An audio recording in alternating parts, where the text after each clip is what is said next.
Okay, I think we can go ahead and get started. Again, this is Ted Horan from the Hunley Group, and today's session is on business development for construction managers and general contractors, and it's all about Salesforce best practices. And Penny Hammond, who's a partner with the Hunley Group, is going to be leading us through the demo today. So I'm going to hand it over to you, Penny. Thanks, Ted. Hello, everybody. All right, so we're going to be talking today about Salesforce for general contractors, construction managers. I am Penny Hammond. I'm a partner and the Honey Group and practice lead for AEC. I've been a Salesforce consultant for about 7 years, but my background is in the industry. I got a degree in construction management, worked with an architect for a couple of years, then a large international construction manager, mostly on the upside, but doing a bit of everything, and then got poached and moved over to a commercial developer. So wide experience there, know the industry, know Salesforce, and hopefully speak your language, going to be introducing you to some new concepts. We are focusing today on general contractors and construction managers. Humney Group works with the very wide construction industry. We've got a lot of experience in many different parts of it, and we know that some companies don't exactly fit into any one of these buckets. So what we're going to be focusing on today is really looking at the pure general contractor, construction manager, knowing that you may be a little bit different and that you may be doing other things as well, in which case it gets more interesting, and Salesforce can definitely be customized for you. And some of you are not yet using Salesforce, and some of you have started, and some of you may have been using Salesforce for a while and built it out. We're going to be looking at working for all of you. So we are going to be looking at some basics, some fundamentals of what's going to be really useful for you to have in Salesforce, and also some of the more advanced, what else can you do?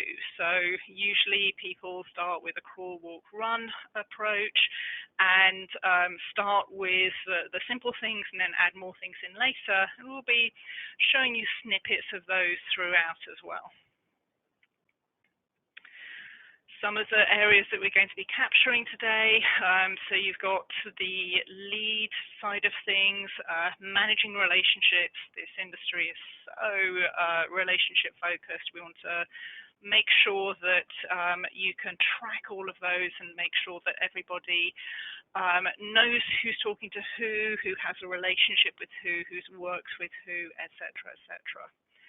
RFQ and RFPs, tracking resources, pipeline management, marketing. I'm going to touch on a lot of different things here today. Some of the roles that we typically see using Salesforce, and there may be many more than these, you have the business development manager. Of course, this, in some cases, this is a pure play person who works in business development. Some cases it may be a seller doer, seller who is running a division or a business unit and is also doing some business development as well. And then you have marketing. Of course, it's unique in this industry, works a little bit differently, and putting together RFQs, RFPs, managing events and surveys, all of that kind of thing. Project managers, you may have, they may hear about leads. They have such strong relationships over the time that they're on a project site with owner's rep, architect, engineer, etc. They can be a good source of new leads. And the people who are running the business want to see what's happening, have transparency into everything, and also look at relationship health. So to start off with, many of you may be getting leads through your relationships, knowing people, hearing about projects, but there may be other lead sources as well. So there are a few here that sometimes, depending on the type of work that you're doing, construction managers, GCs may get data on new projects for these. and all of these can be brought into Salesforce. There's always spreadsheets. There's spreadsheets everywhere. So we hear about lists of leads from associations, brokers, etc., and all of those can be brought into Salesforce. Okay, all right, so now we're going to hop into Salesforce. Going to show you some things in Salesforce and then jump over to see some slides. And as we go along, if you can put questions in, may not spot them straight away, we may wait until the end, but always looking to see the questions that you may be sending us. Okay, so Salesforce is on the cloud. So we're seeing it on a web browser right now, and you can also access it on mobile. Anytime anyone updates things, everybody else can also see that information. So we're going to start off looking at opportunities, so the project pursuits that you may be doing. And everyone sees what's relevant to them. As me, I have been looking at these opportunities recently. Other people that may not be relevant, they may see what they have been seeing here in a recently viewed list. If I go, I can also see other views here. So if I want to see, for example, all open opportunities, I can see everything that's open at the moment. And my computer, I just rebooted it, is doing weird things. Apologies for the slowness there. Okay, so here we can see all of the different projects that we may be pursuing, and some basic information. All of this is customizable. So if you want something to be called something different, to see different information, to have a different layout, all of that can be done. All right, I am going to go over here to the West Hospital Visitor Unit and have a look around at the different things that we've got here. So we've got some quick view information at the top of the page here. We've got different stages that you might go through with some guidance at success of what may be relevant at each stage. So as you go through the different stages, there's different information that's going to be relevant. And as you start to hear about a project for the first time, you're going to be having conversations with people, maybe multiple people, and starting to gather details about the project. So there are a lot of fields in here, in this case, of information that may be relevant to you. And this can be customized to whatever is going to be useful to you. And as you start to work your way through, there's other information that you might start to collect as well. So I'm going to take you through a few different parts of the page here. Here on the details, these are the kind of the once only things, how much you think it's going to cost, what stage it's at, where did you hear about it from, where is it located, what kind of market segment, etc. So all of that information that might otherwise be kept in spreadsheets can be kept here all in one place. And we have over here budgets and bids. As you go through the different stages, it may be that you have multiple budgets and multiple bids. All of those can be tracked here so that you can see your history of what it is that you pursued and how the price went up and down, and how many times you did stuff for free, how many times you did stuff for a fee, etc. And that can help you with understanding the cost of a particular pursuit, just in terms of the number of times you may have had to do a budget or a bid. Okay, next here we have relationships. Obviously really important to see all of those relationships. From here, from the opportunity, we can see the owner, the architect. We got an engineer here who's playing multiple engineering roles. And you can add as many of these as are relevant so that you can see all of the different players, even if you have multiple architects or multiple engineers, etc. And the other side of that is you can go to any of these, so whether it's the owner, architect, etc., and see information related to them. So here for Hospital Trust, we see all of the different projects that are related to them, whether they're opportunities, projects, etc. And you can also see what stage they're in. You could view whatever other information you wanted, like amount, etc. And what that allows you to do for each of these, not just owners, but also all of the partners, to see the success rate. So here we can see the number that are closed won or even lost and in other stages. And even to see the no pursuits is useful to be able to see how many times you have had a no pursuit with a particular company. Here, while we're on the company page, you can see that we have all of the conversations that are related to this company, this firm, whichever contacts you talk to there, whichever pursuits that you had that were related to that firm as well. Okay. All right, heading back over here to the opportunity, again, relationships. We've looked at companies, now let's look at people. Again, you can track as many people as you want in here, the different people, outside people who are going to be relevant. So they could be owner, partners of different types, potentially, financial partner, anything like that.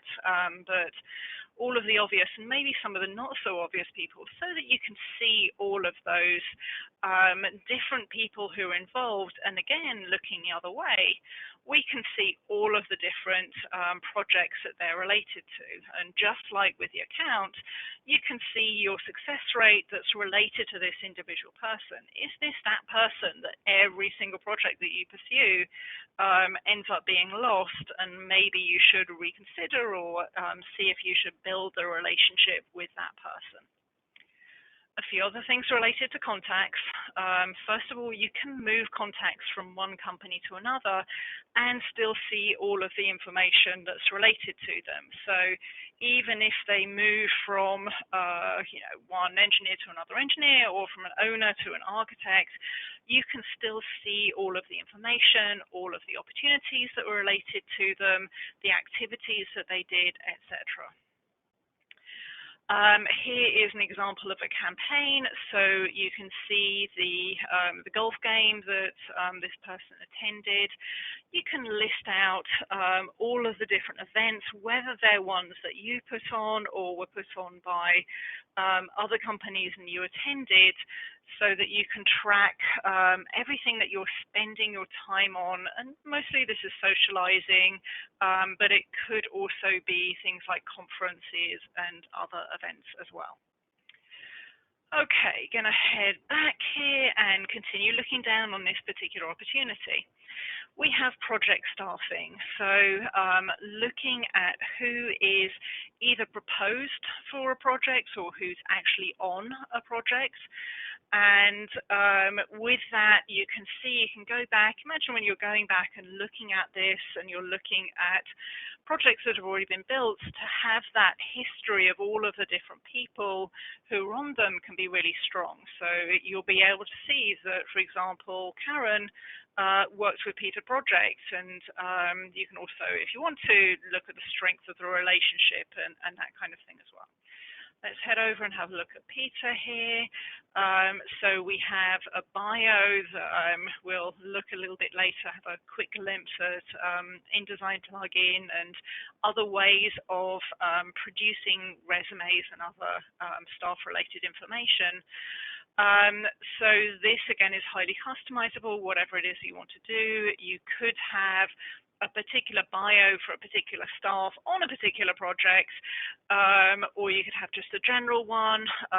We can see here where Peter told us about this particular project. I'd heard about it from an existing client and told us about it. So this is a good way to track who tells you about what. We can see their previous experience, other companies that they worked at, professional membership, certification, education, anything that you want to track and maybe put into resumes. And this can also be integrated so that you can pull information from ERP or HR systems. Okay, all right, so we also have competition here, so you can see all of the different competitors who are pursuing this particular project, and that will allow you to track and see who it is you go up against and who it is that always ends up winning. And you can have files here, so any attachments that you want. So these are some of the basics that we'll often see. The staffing tends to be a little bit more advanced. All of the roles, the relationships are really the main thing that we see as an important first step when you're going into Salesforce, and then you can always add other things later. Okay, so I've shown you around. Let me also have a look at a couple of other things here. We have activities. So you can see here the various different calls that you may have had. I've got a task to myself to set up a follow-up meeting with Karen today on this particular project. You can see meetings, you can see emails that are easily integrated over as well. And all of these things, this is all very easily created. So if I want to create a new opportunity, here I can say that this is a large project. This is where my keyboard is not working today, unfortunately, but you can type in the various bits of information. You don't need to fill in everything, so you can put in some basic data as you first hear about a project, or when you first create an account or a contact or anything like that. And as time goes on, you can add all of that other information to it. So here we could go in and add a new project account role. So you could either search for something or find it, or even add a new account in there. And the same for everything else, very easy to go in and add data. Okay,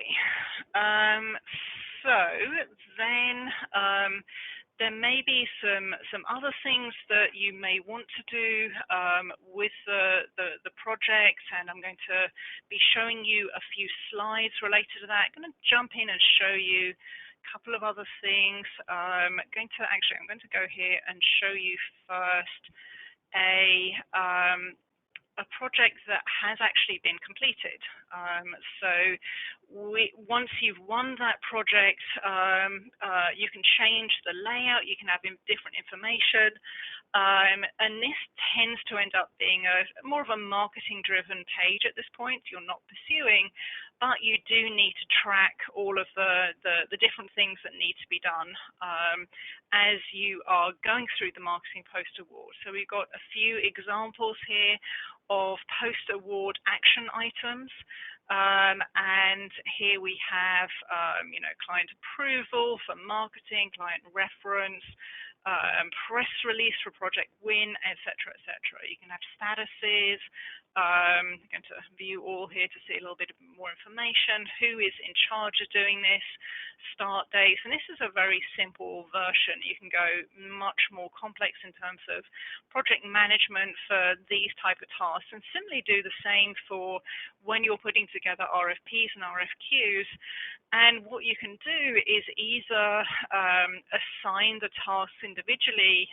You're looking through the RFQ or RFP, or you're looking through your post-award checklist and adding those individually, or you can have it populate with all of the things that you usually do and then say, we're not going to do these ones, but these ones we are going to pursue. Okay, all right, heading over, going to look quickly at buildings and facilities. This is something that we find is sometimes useful.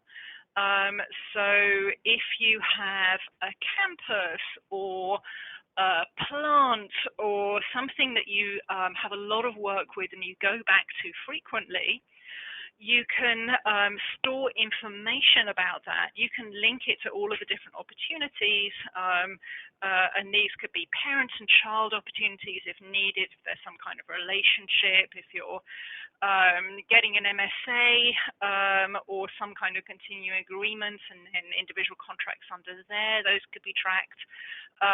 Or even if it's just different phases of a project where it's useful to know this kind of information. So this is vertical construction oriented. We got the square footage, number of floors, etc. of the building, and the companies involved and the people involved, so that you can keep that up to date. We got here some examples: logistical considerations, rules and regulations. So in some cases this isn't really relevant, but we find that we have some customers who say, oh, I really want to do this, to be able to track it, maybe just for a few different campuses or other key facilities that you are dealing with. Okay. All right, going to head over to the dashboard over here, and this is an example of the dashboard. This again is another thing, like many other things, that's very customizable in Salesforce. And what we have here is a number of underlying reports that we can see the information. And I've got a few filters in here so we can drill down and see that information here at the dashboard level. So we're going to be stepping in a moment to the reports that are more kind of spreadsheet-like in the way that you see the information. But this graphical representation gives you a really quick view of important information and trends about your company or whatever aspect it is that you want to be tracking here. And this can take data from anywhere in Salesforce. And there's also tools to be able to pull data from other systems as well. So we've got some examples here, year on year, won versus lost opportunities. Wow, 2018 was a really good year. We've got what's open at the moment, closed won, what's coming in by month. Looking at the stages as they're coming in, the win-loss percentage, competition, who's winning against us, who we have last activity a long time ago, where did we get the lead, the prospective project from. So these are just a few examples that we pulled in here. And right now we're showing everything. If I go in and drill this down, I've got a few business units here that are put on the actual opportunities themselves. And if I drill down, I can see here, I can see the everything for the South business unit. I could also, I'm going to try medical buildings here. I'm not sure whether, I don't think South has any. I'm going to, South has a few. I'm going to go and look at all here. So you can see here the ability to drill down and quickly filter down the data in an easy way that the top of the company can see what's relevant to them, and other people in the company can see just what's relevant to them, and it saves the settings as well for the last thing that you saw. So I'm going to jump in now. If I drill into any of these reports, I'm going to be able to see all business units and just medical buildings, because that's set up at this level. So let's go in here and see all of the opportunities that came in. And again, you can see the high-level information and also drill down and see more information. So we've got just a few bits of information from the details there, but you can have a lot more information as well. If I now go in and click on all and show everything from everywhere and show that same report, it's going to show you a lot more data. So we can see all of this information. We've got it summed in here so we can subtotal it. And you can change the graphics however you want. And this is all very point and click. You can go in and add fields, move things around, change the settings. We can look at some filters in here. So I've got some filters already in place. You can add things so that you can just go in and say, I only want to see this particular type of projects, and very easily filter down to go and see that information. And that, again, can be for anything within Salesforce. Another tip of something that also can be interesting and help a little with seeing things at high level, we have here a Kanban view. We're looking right now at the all open opportunities, and of course you can do this for any of the different list views that you have, whether it's open, closed. It could be, for example, for accounts of a particular type, etc. This is doing weird things at the moment. I'm going to see if I can come back to that later. All right. Oh, and here it is. So this is a high level. You can see all of the different opportunities that are at different stages. And if you wanted, you could actually drag and drop these to another stage. This is winning this, and it includes if there's anything in there. So as you go through different stages, there's more information that you may want to add. So having rules in place that when it's a really early stage lead, you don't need to fill in all the information, but as you go through the different stages, you can require more information. So here we've got some requirements when we move to close one. Construction is not started, and let us save that. And now it's moved over, and you can see all of the numbers that are there, and this is going to drill through to everywhere else in the system as well. Okay, all right, now let me, I'm going to turn my phone on here so you can see my phone and pull this over. So all of this is also available in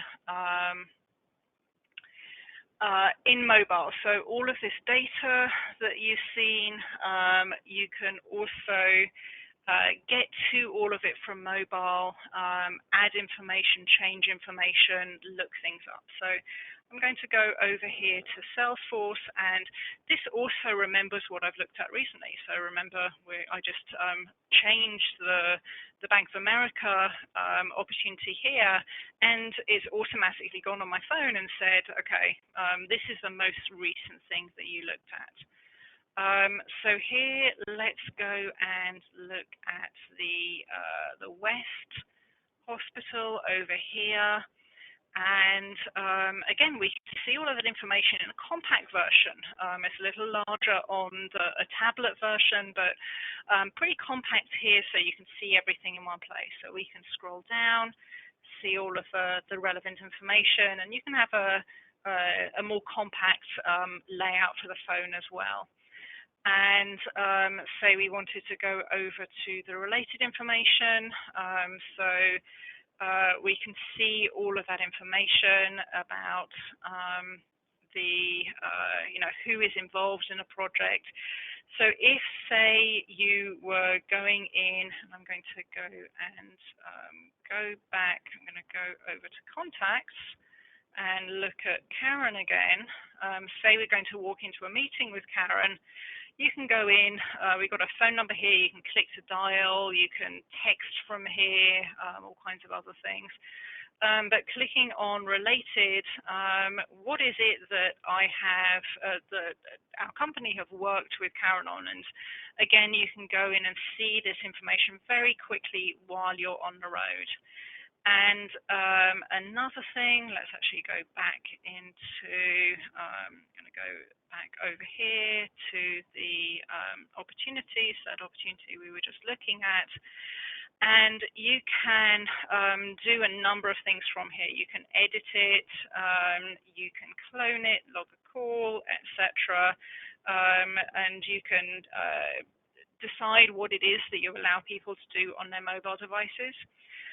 Log a call, if you bring this up. This is useful when you're walking out of a meeting and want to put in the notes.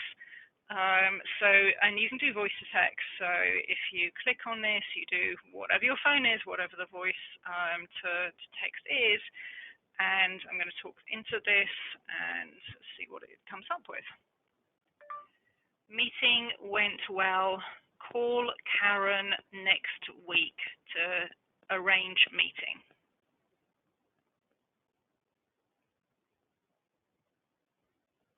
Okay. This is the interesting English accent that's not always understood, but it's in general it's as good as your phone in terms of voice recognition.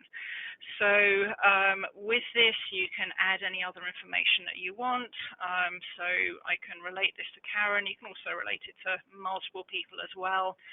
And go in and save that, and that is now going to be visible, available on the computer, as well as a mobile version. Everyone will be able to see that. Okay, those are a few highlights from the phone. I'm going to go back over and have a look at the slides. Going to show you a few other things, not go into full details in the matter of interest of time. Okay, so over here we have Outlook integration. There's a few different Outlook integrations that, and also Gmail integration, that are a great productivity tool. You can, when you're receiving an email, you can log it from Outlook directly into Salesforce. And what that allows you to do, it is possible to have it automatically logging everything. In some cases that may not be relevant because you might capture a lot of chatter, especially in a long relationship, that may not be relevant. So generally what we see is people capturing individual emails that they want to send over. And you can click a couple of buttons. Salesforce is automatically in the plugin in Outlook, which is directly in Outlook. It's going to make assumptions. It's going to say, hey, you talked to this person about this opportunity and this account. Do you want to log it as this? So it's going to save you a lot of steps there. You can also, from here, you can add people to Salesforce. You can go and open up the Salesforce record. It's really kind of Salesforce within Outlook, extremely useful.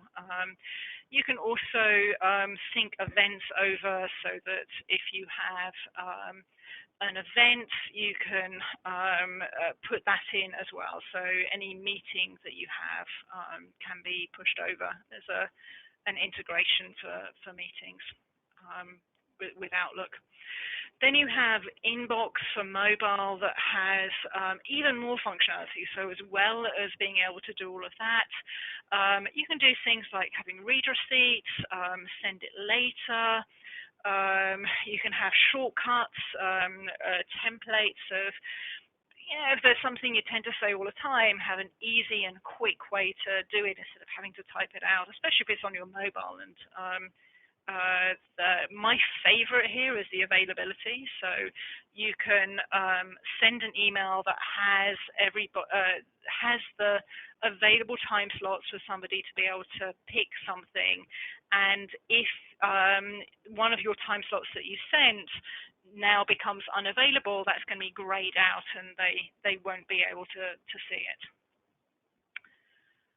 Okay, go, no go, we've seen this done a number of different ways. Go, no go obviously is important right now in this part of the market cycle, so that you can make sure that your scant resources are put in the right place, that you're going to be pursuing projects that you're going to be able to actually do, as well as looking for the profitability of them. So we've seen this done in a number of different ways. So the very simplest is using Chatter, which is a way of having a kind of Facebook-like, not exactly, a more professional version within Salesforce, where you can have go back and forth and ask people questions and get them pinged and still see all of that history within Salesforce. So simplest we see is a project comes in, maybe there's an automatic notification when it reaches a certain stage, or somebody raises their hand and asks someone else to approve it in Chatter, say, hey, does this work? Yes, and then you can move on to the next stage. A couple more complex versions. You've got scoring. I've got an example of that above here, where you can see different projects that have come in. This example is actually from integration with CMD, high square foot. So you can do it with leads that you brought in from elsewhere, or things that you have input yourselves. And you can see the score that's based on whatever it is that you want to be scoring, and see what rises to the top. And we've heard of clients that have construction companies who have found something that they would have missed otherwise as a really good fit for them, that might have just gotten lost in a large number of leads that come through. We can have an approval process, which is a certain person goes to do that initial approval for this business unit, and someone else does it for the whole company or something like that. And I can go to the most complex. We've seen in some large companies some really highly customized multi-step processes where the decision-making may depend on the amount, the type of project, who it is that might be running the project, et cetera, et cetera. So various different levels of complexity here that can be put into Salesforce, and sometimes even just within the go, no go, there's a crawl, walk, run. So you start off with something simple, and as you are really working out what the details are of how you should define the go, no go process and who does what, then you can go to more complex versions of the go, no go. Okay, here's another thing that generally happens around that same time, looking at the resource availability. At the top here, we have an example of workload reporting within Salesforce. We've done this a few different ways. This is kind of a cool one. And what this does is it shows you can drill down by whatever it is you want to drill down. Here we've got Office and the type of delivery method, and see what it is that's coming up. So sometimes you may have clients asking for this if they think that you're overloaded, that you can prove to them that there are you're not having too many projects at the same time, or they're smaller projects. You can here what we're showing is some potential pre-con or construction and actual pre-con and construction. So seeing what the overall workload is if you might take on all of these jobs. Obviously, right now that's probably not going to happen in many cases. So good to have that visibility. And another thing is, for example, seeing if you have a gap in there, that you may have people who aren't doing so much. You want to keep them busy, so do you want to take on a project maybe at a lower margin, get more competitive on a particular project in order to make sure that your people are fully utilized. Other side of that is resource availability. So who's going to work on what, and a number of different tools here for looking at either the resource, the person, or it could be equipment, or the project, and seeing who is attached to that particular project or which projects are attached to that person. So this might be used, for example, for estimators who are having a lot of different projects. You saw earlier the budgets and bids. You could track in there when you think those are going to come up. Are they going to be able to do everything? Of course, all of these things get pushed back in terms of future dates, but gives you something to be able to look at for dates coming up in the near future. Then for the construction side of things, the ops side of things, looking at who is assigned to which project, if they're going to have large gaps between things. And this can be done manually or can be automated and tied in with other systems to make sure that you have up-to-date information about dates when projects are going to end, etc. We will be doing a separate webinar for marketing. I'm going to go through a few teasers here. So these are things that we generally see marketing doing. Of course, everything that we've seen before with all of the data and all of the relationships and the staffing, all of that's going to be really important to you to be able to see that history. But you do want to be able to see the entire project library, see everything and do search or even complex search with multiple different factors to be able to find projects that are relevant for you to put in particular pursuit documentation or to share with clients, etc. For collateral, RFP and RFQs, responses, presentations, etc., there are a number of digital asset management systems. If you want to have your images, etc., stored in somewhere that's highly complex and tagged. And open asset is a very common example of that in this industry. So you can have that integration to be able to send data over either way. We discussed a little bit managing the actions for people who are involved in putting the document presentation together.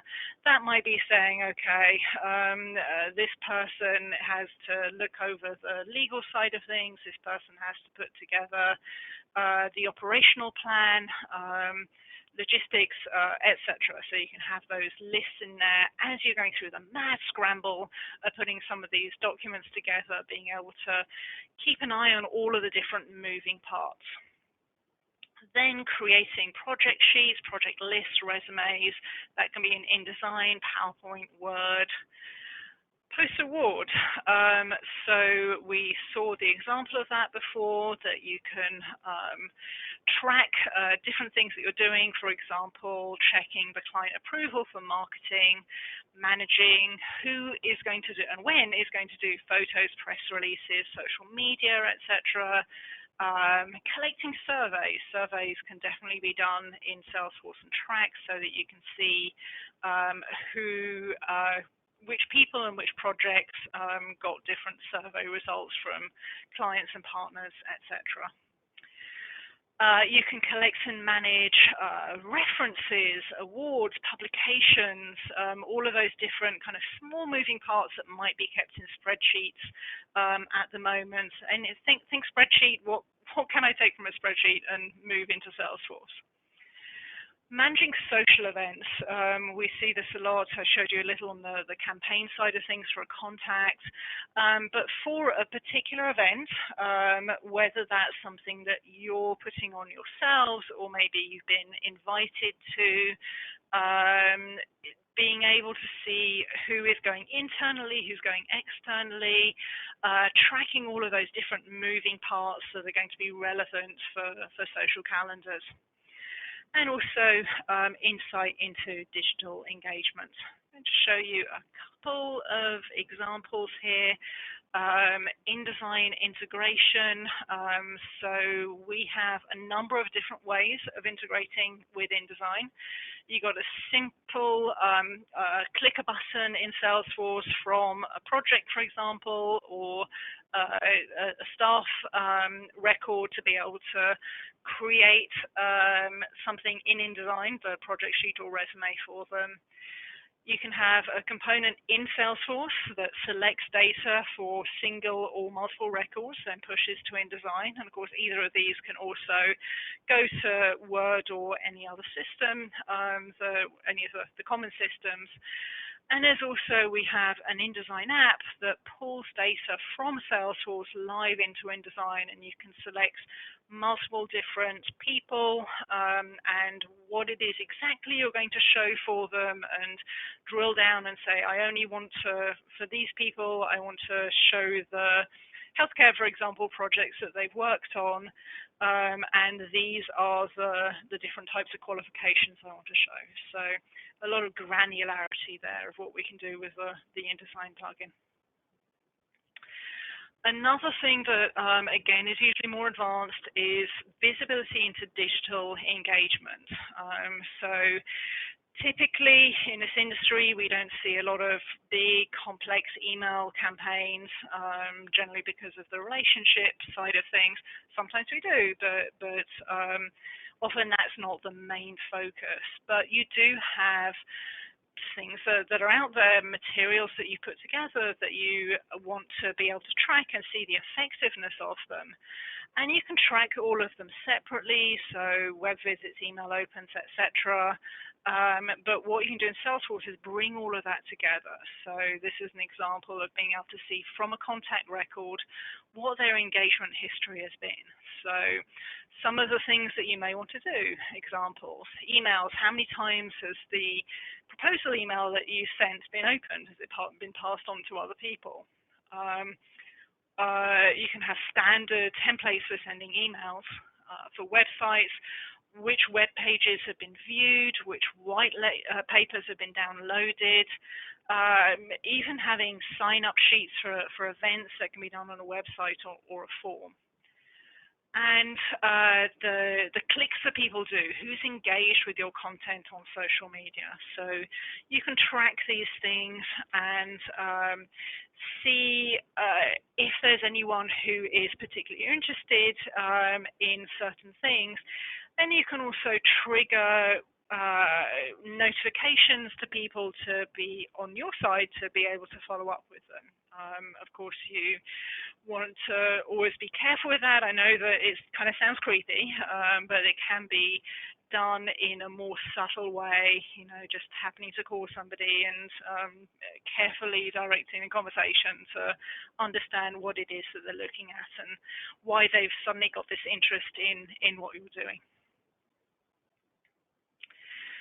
Integration. So one of the other great things about Salesforce is the power of the platform of being able to integrate with other systems. And here are some of the examples of the different systems you might want to integrate with. It could start off as a manual integration with the data manually being sent back and forth in spreadsheets or CSVs, all the way up to fully complex automated integrations. And some of the types of integrations that we see are getting new projects over to the systems that you're going to be working on with those projects, and also pulling back information, cost data, financial information on opportunities can be really helpful to bring back into Salesforce so that you can see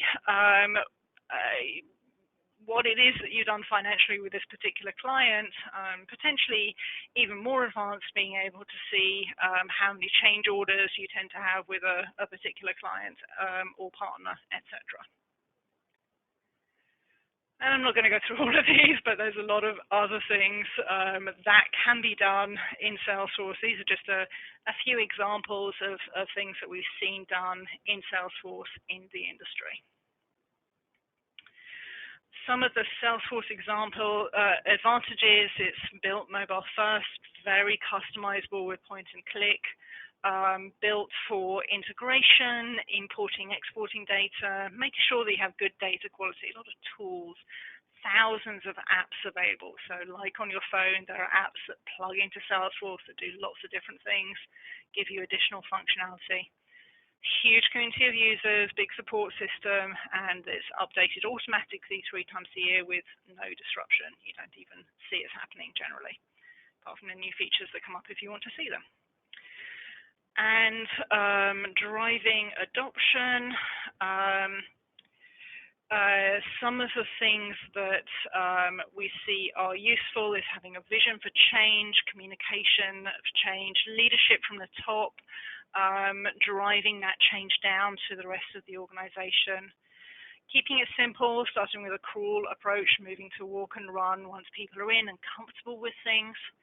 Having it customized to your business, and Salesforce is very customizable to allow you to do that. Having clean and current data. If the data isn't up to date or correct, then people might not be able to, not really want to be able to look at the data. Mobile accessibility, just so many people are all out in the field. Being able to get the data they want and add data while they're out in the field. Having that email integration, and also being able to do that reporting from all levels. Okay, all right, so as a reminder, we were focusing on general contractors and construction managers. Let me pull to the last slide here and look for questions. Okay, seeing a question here. And I notice this is all shown in Lightning. Were these layouts and workflows designed in Lightning or transition from Classic? Kind of a mixture. A lot of this structure can also be replicated in Classic. Obviously, the page layouts are going to be different, but the underlying data is the same. There are a few features here that would be more difficult or not possible to do the same way in Classic, but there's usually some workarounds as well. And we have a lot of experience of migrating from Classic to Lightning. There's a lot more functionality coming out with Lightning. We generally recommend it. Understand that there are some companies that still want to stick with it, but depending on the reason, it may be that there's something that you think you can't do, and we're happy to look in and see and help you if there's anything else that you may be able to do. All right, I'm not seeing any other questions. Ted, am I missing anything? No, if there are no other questions, I think we can just close out. So thank you all for coming today. What we'll do is, this session's been recorded, so we'll share the recording with everyone, so you can go back and look at the detail if you like, and share it with your colleagues. Also, our contact information is here, so I'm on the left, and if you want to just call me or email me, happy to answer any questions or look into anything in more detail or talk about a specific application or whatever it is you might need help with or want feedback on. Happy to go through that with you. So with that, I think we can close it out. Thank you, Penny, and thank you everyone for joining today. The recording should be available within about 24 hours, so we will be emailing it to everyone who joined today. Thank you. Thanks, everybody. Bye.